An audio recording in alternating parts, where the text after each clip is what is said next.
चाहे आप स्कूल की तैयारी कर रहे हो, चाहे आप बोर्ड एग्जाम की तैयारी कर रहे हो, ये जो इंपॉर्टेंट क्वेश्चन है 1 मार्क्स के लिए, ये सबके लिए कॉमन है। तो केम जो हमारा गुजरात ना कॉमर्स वाला भाई बंधुओं, अभी मैं भी सीख रहा हूँ गुजराती। मैं आपको इस बात की गारंटी देने जा रहा हूँ कि आपके पास 2 सब्जेक्ट है, इको और ओसी, ये दोनों की एग्जाम की तैयारी मैं आपको पूरी करवा दूंगा। जिस तरीके से मैं आपको एग्जाम की तैयारी कर रहा हूं, बस आप उसको फॉलो करते जाओ।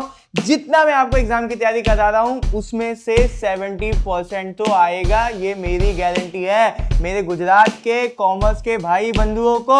अब हम करने जा रहे हैं चैप्टर 4 के 1 मार्क्स के क्वेश्चन। चैप्टर 4 का नाम है बैंकिंग एंड मॉनेटरी पॉलिसी। पहला सवाल बोल देता हूं, what is the meaning of bank rate. Bank rate का मतलब क्या होता है, एक लाइन में कैसे लिखना है वो मेन है, बाकी बैंक रेट क्या होता है वो तो मैं आसानी से समझा दूंगा। Long term landing rate by the RBI. RBI commercial bank को लोन दे रही है और जो उसके ऊपर इंटरेस्ट चार्ज कर रही है, इसी को हम लोग बोलते हैं बैंक रेट। आरबीआई किसको लोन दे रही है, कमर्शियल बैंक को, यानी छोटी वाली बैंक्स को, और जो इंटरेस्ट चार्ज कर रही है आरबीआई छोटी वाली बैंक से, उसको हम लोग क्या बोलते हैं, bank rate. When was the Reserve Bank of India established? 1 अप्रैल 1935 को रिजर्व बैंक को स्टैब्लिश किया गया था। What is the complete form of core?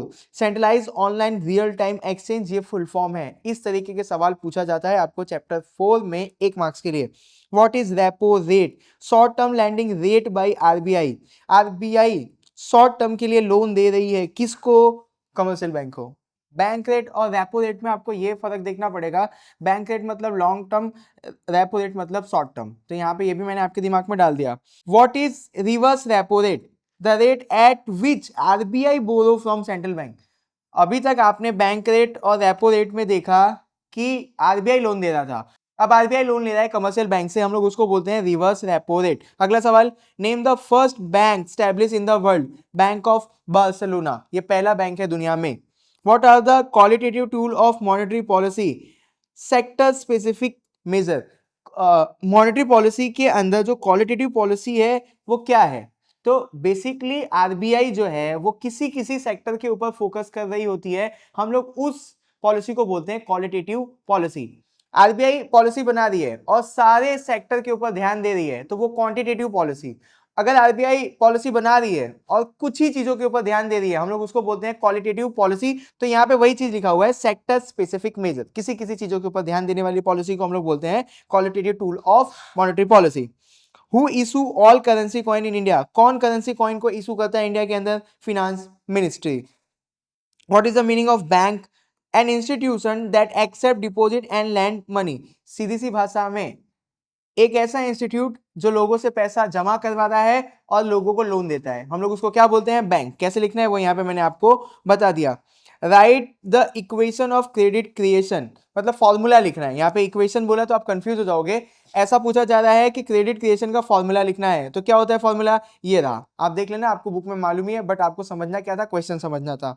Who manage the prime minister Jandhan योजना? कौन मैनेज करता है प्राइम मिनिस्टर जनधन योजना को? Reserve Bank of India. Which type of deposit are most liquid? इसका मतलब ये है कि हमारे पास जितने भी टाइप के डिपॉजिट हैं उसमें से सबसे लिक्विड टाइप का डिपॉजिट कौन सा है, मतलब कि हम लोग बार बार किस डिपॉजिट या किस अकाउंट से पैसा निकाल सकते हैं, तो वो होता है करंट डिपॉजिट।